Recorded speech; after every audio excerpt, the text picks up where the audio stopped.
Recentemente o Pirula postou mais um vídeo da série que ele faz no canal dele, chamada Pergunte ao Ateu. Vou aproveitar algumas perguntas que os inscritos dele fizeram a ele e respondê-las eu mesmo, aqui no meu canal. Vamos às perguntas e principalmente às respostas.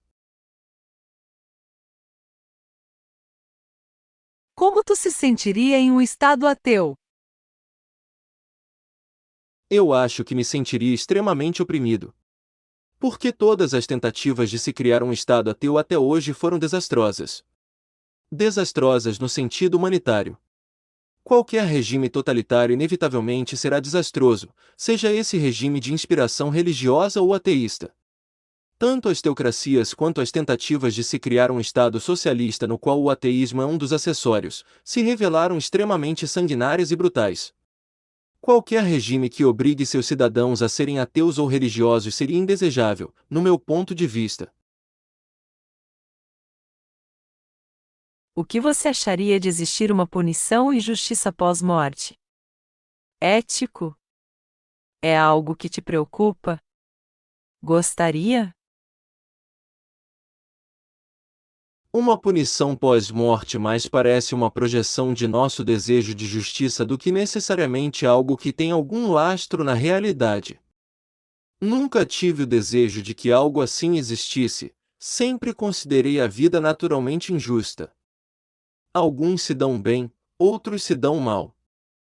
Podemos lutar por justiça até as últimas consequências dentro dos limites da legalidade, mas ansiar por justiça plena é uma utopia que apenas o pensamento religioso alimenta. O sentimento de religiosidade é um tumor que eu já extirpei há muito tempo da minha vida. Eu acho que a morte já é um tipo de punição. Só que a morte pune tanto culpados quanto inocentes. Como você lida com o vazio? O vazio da falta de propósito ao não conseguir acreditar em uma recompensa final a se seguir e por mais que você tente porque seria reconfortante você só não consegue ter a fé e resta esse vazio que você suplanta claro com as urgências do momento. Eu lido com o vazio de sentido da melhor maneira possível. A superação da angústia exalada pela dor do existir é construída com a satisfação da vontade.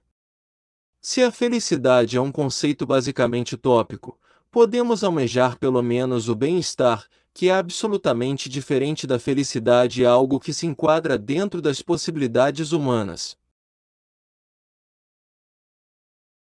Será que o aumento da religiosidade sempre levará ao fanatismo?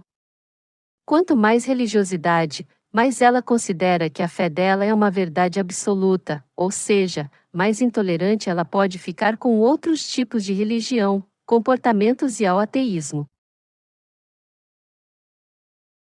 Sim, todos os fatos históricos nos levam à conclusão de que sempre que um determinado grupo social se mostrou majoritário, houve perseguição contra outros grupos considerados rivais ou inimigos.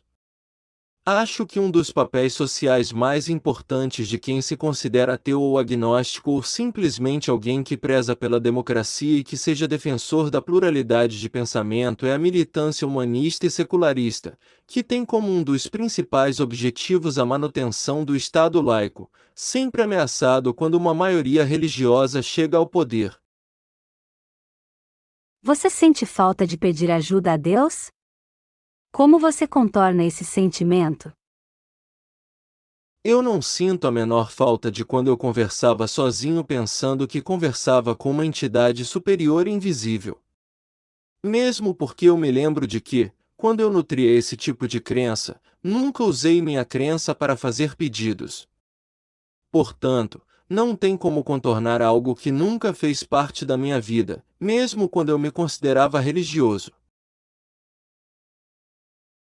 Não sei se você já respondeu a essa pergunta, mas vou perguntar mesmo assim, já que você é ateu e, na maioria das vezes, a religião toma o lugar do sentido da vida das pessoas. Qual é o seu sentido da vida? Qual sua filosofia de vida e o que te motiva? Eu não vejo sentido algum na vida. Além de ateu, sou nihilista. Nada me motiva. Mas não renego o principal instinto que rege todos os animais, que é o instinto de sobrevivência. O que acharia de uma espécie de religião composta por ateus e céticos? Sei que parece loucura, mas eu falo de um grupo que poderíamos nos reunir para conversar sobre ciência e vida, ouvir e dar conselhos, ajudar uns aos outros, etc.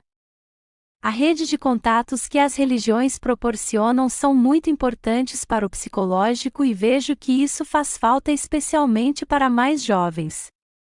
Até na política isso tem sido decisivo a favor dos religiosos, mesmo quando se tornam minoria. No livro Religião para Ateus, o filósofo Alain de Botton tenta enxergar aspectos bons na religião e encaixá-las no ateísmo. O problema está no uso da palavra religião. O ateísmo quer religar as pessoas com o quê? Se a questão é classificar, eu criaria um neologismo e diria que o ateísmo é uma legião e não uma religião, já que o ateísmo é apenas uma constatação e, a priori, não pretende religar ninguém a nada, mas talvez pretenda ligar as pessoas a uma visão mais racional da realidade. Por isso, repetindo, o ateísmo não seria uma religião e sim uma legião. Além do cristianismo, o que você pensa sobre outras religiões, como o candomblé, ou o budismo, que é uma religião ateia? Você tem curiosidade sobre elas?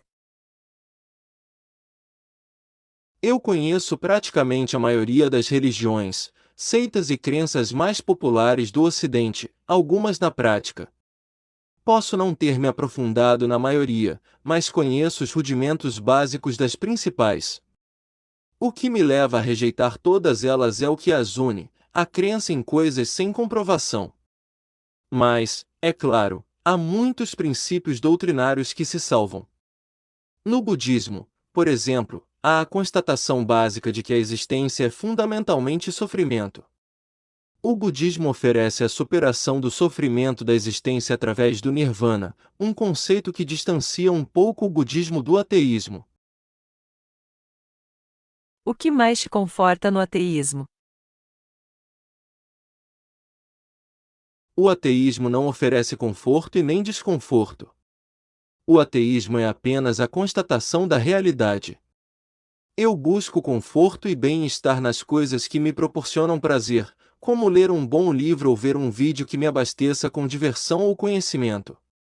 O suposto conforto oferecido pelas religiões é baseado em coisas diáfanas e promessas ilusórias. Para muitos a religião traz conforto, mas não vai deixar de ser uma ilusão só por ser confortante para alguns. Você, como ateu, acredita no amor romântico ou outros tipos, como o amor eterno na forma que algumas religiões pregam?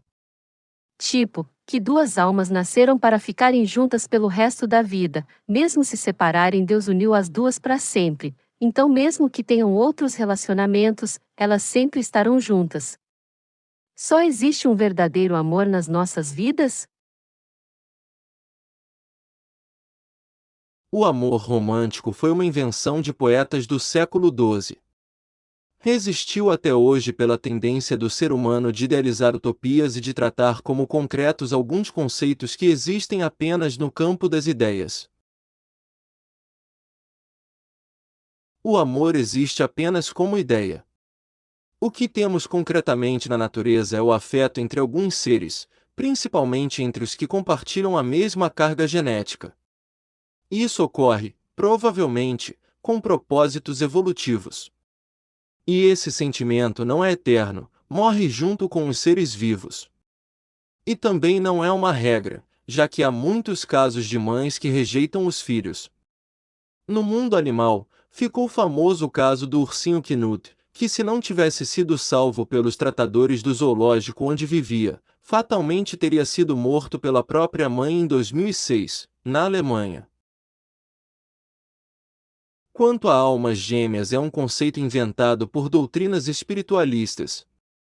Talvez sirva como tempero para as relações de casais que estejam sintonizados nessa crença. Mas, Sem querer recair na evidência anedótica e já recaindo, lembro de um caso de um casal de celebridades que, imediatamente após o casamento, declarou que já haviam se conhecido em outras vidas e que eram almas gêmeas e que agora estavam unidos nesta existência até o fim. O resultado foi que, 3 meses depois, esse casal se separou. Ou seja, até quem acredita em almas gêmeas sabe, no fundo, que isso não passa de bobagem. O que você acha da crença de céu e inferno? Céu e inferno foram conceitos inventados para manter as massas sob domínio. São conceitos que exploram o medo mais primordial do ser humano, que é o medo da morte. As religiões, ligadas ao poder, oferecem a promessa ilusória de um paraíso como barganha e a ameaça igualmente ilusória de um inferno para manter o fiel sob o cabresto da igreja. Tanto a barganha estelionatária do paraíso quanto a ameaça ilusória do inferno funcionam apenas como instrumento de dominação das massas ignorantes, apenas isso. Por favor, inscreva-se no canal. Aperte o sininho para receber as notificações e compartilhe os links dos vídeos nas redes sociais.